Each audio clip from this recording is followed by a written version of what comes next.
နိဗ္ဗာန်မြတ်တာရေစုံသာရိပြန်လာလိမ့်မမျိုးဘူးဆိုလိုပဲလောကရဲ့ဖြစ်ဖြစ်ဓမ္မတာတစ်ခုအကြောင်းအတွေးပြအမြင်တဲ့နဲ့သာသမီတွေဘက်ကရက်ပြီးတော့ညွန့်နိုင်နိုင်ကတစ်စင်းနဲ့ရေးတယ်ဒီရဲ့အရာလောကဓမ္မတာဒီနေ့ကကျွန်တော်တို့လူစီစဉ်မှာနောက်ဆုံးတစ်စင်းလို့ဖြစ်နေနဲ့နားဆင်ပေးကြပါမယ်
လောကဓမ္မတာတွေ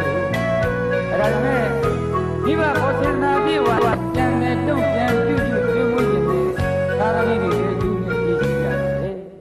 သို့တော်လည်းဒီရရောက်လို့ချိန်နဲ့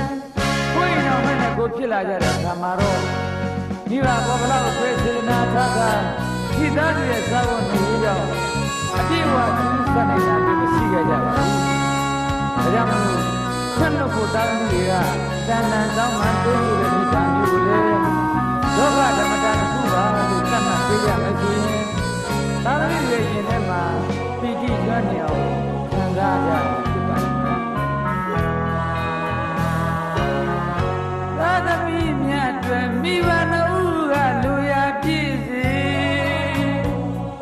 စားခြင်းနာလေးဝဲကြွေးခဲ့ပြီးဝတ်ခြင်းနာလေးဆင်ပြီးခဲ့ပြီးမိဘနှစ်ဦးအတွက်တော့သာသမီများကတာဝန်မကြီးဆုံးရည်